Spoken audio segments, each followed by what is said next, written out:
Trudy Benjamin, the director of Jeremy Bamber Campaign Limited. We are an organisation set up with the dual aims of keeping the case for Jeremy's innocence in the public domain and providing financial and legal support to help Jeremy fight his conviction.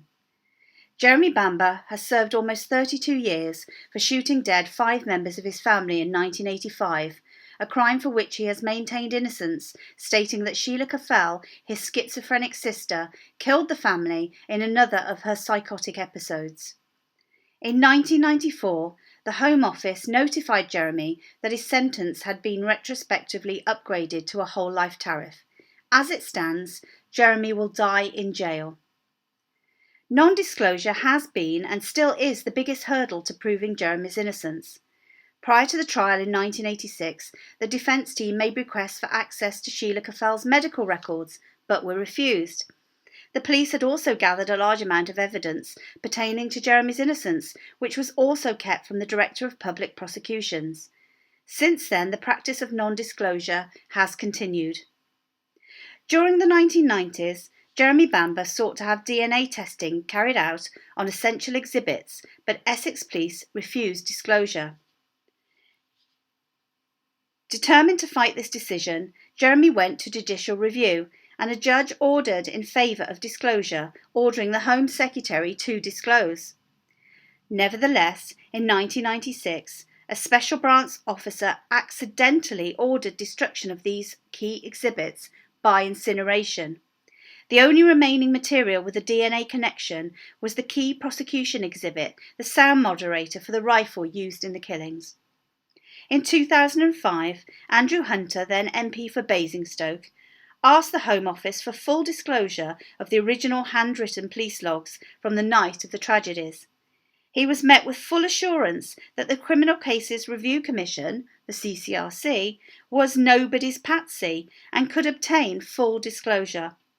The CCRC held on to Jeremy Bamber's case for 8 years and did not obtain full disclosure. Specifically, they refused access to the original manuscript copies of logs.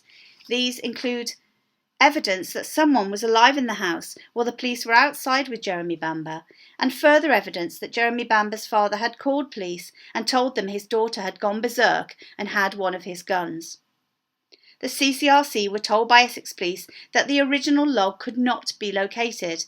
This material is essential to overturning Jeremy Bamber's conviction because it means he is innocent, and it is a human right that he be allowed access to this material.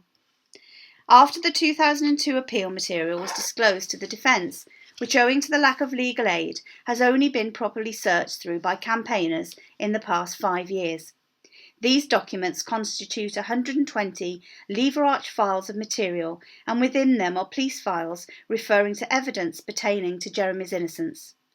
This includes a report made before Jeremy's arrest stating that all of the evidence suggested that Sheila killed the family.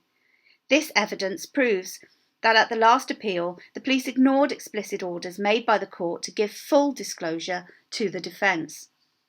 Almost 18 months ago, we launched a campaign with a full disclosure booklet online containing the evidence we require, why we require it, and how it relates to overturning Jeremy's conviction.